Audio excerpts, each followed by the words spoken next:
Queridos, sean bienvenidos a este espacio donde en los próximos 5 minutos les voy a dar cápsulas o herramientas concisas para poder transitar su camino del duelo. Mi nombre es Daniela Hidalgo, soy tanatóloga y te doy las gracias por haberle dado clic a este video. Hace unos días les pregunté a través de mis redes si el tema de la negación, que es una de las fases del duelo, era un tema que les interesaba, si les había pasado o habían identificado rasgos de negación en su proceso y que si era un tema del que querían que hablase y efectivamente la respuesta fue que sí. Voy a comenzar por mencionarles que yo hice un video donde explico con detenimiento cuáles son las 5 fases del duelo según la doctora Elizabeth Kubler-Ross. En ese video yo además les explico algo que es importante tener en consideración y es que los duelos no son procesos ordenados, no necesariamente voy a vivir una etapa específicamente después de la otra. Puedo estar sintiendo diferentes cosas en un mismo momento, puedo haber sentido, por ejemplo, rabia en uno de los momentos del proceso de duelo, dejar de sentirla y luego más adelante volver a tener estas sensaciones. Lo que sí es importante entender es que nunca retrocedemos, a pesar de que esa puede ser una sensación que con frecuencia puedan sentir. Me refiero a, si hoy estás viviendo algo muy parecido que hace 6 meses, no retrocediste, porque lo que sabes hoy no lo sabías hace 6 meses. Hay una primera premisa y es que ya sabes que puedes con el dolor. Así sea, arrastras, así sea de una manera muy compleja. Hace 6 meses no sabías eso. Entonces, nunca retrocedemos. Ahora, la negación es una de las fases que inicialmente sentimos cuando comenzamos el proceso de duelo. Incluso en algunos casos podemos llegar a sentirlo antes de la pérdida en sí. Voy a ponerles un ejemplo. De pronto, una persona que tiene el diagnóstico de una enfermedad grave. Puede que yo al principio diga, no, no creo, capaz esto no es real, vamos a buscar una segunda opinión. Ahí estoy en una fase de negación. Si al final el diagnóstico termina siendo real y la persona a la que yo quiero fallece, estoy viviendo otra parte, digamos, del proceso de duelo y puedo también volver a sentir negación. La negación es una de las manifestaciones de nuestro cerebro de mayor bondad y amor hacia nosotros, porque cuando una verdad es tan difícil, es tan rara, es tan compleja que yo no tengo la capacidad de sostenerla, mi cerebro bloquea de alguna manera la realidad y hace que yo no sea capaz de entender, de asimilar que la realidad es esta, la partida física de alguien, una ruptura de pareja, un despido, el diagnóstico de una enfermedad, cualquiera que sea la pérdida.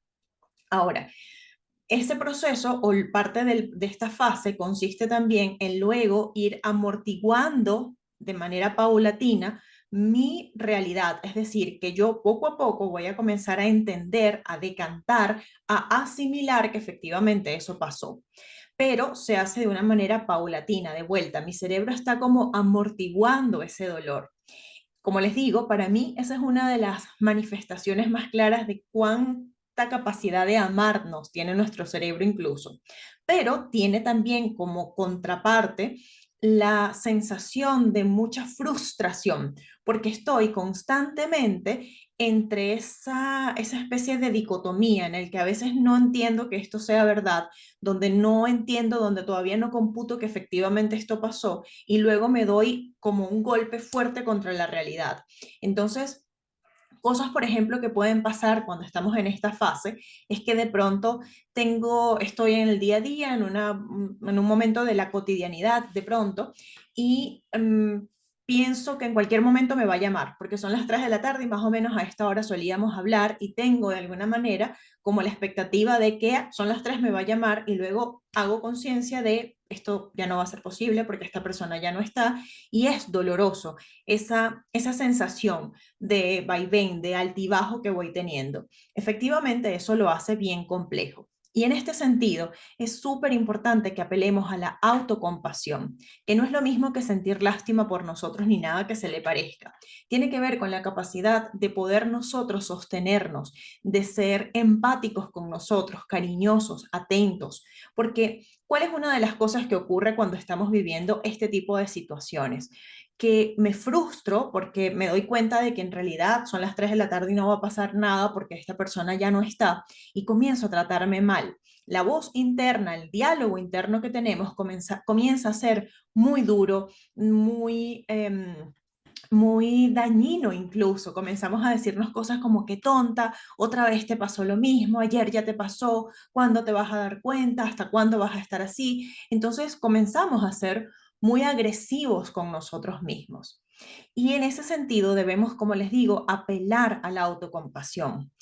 Quiero aprovechar además de comentarles que justamente la próxima conferencia que va a tener disponible mi comunidad de Patreon es exactamente de ese tema, de la compasión, de la capacidad de empatizar, de tratarnos con cariño, de ser amables con nosotros mismos, que es algo que a veces ni siquiera tenemos en cuenta, es un tema de que ni siquiera hablamos lo suficiente, que pareciera que nos desconocemos a nosotros mismos.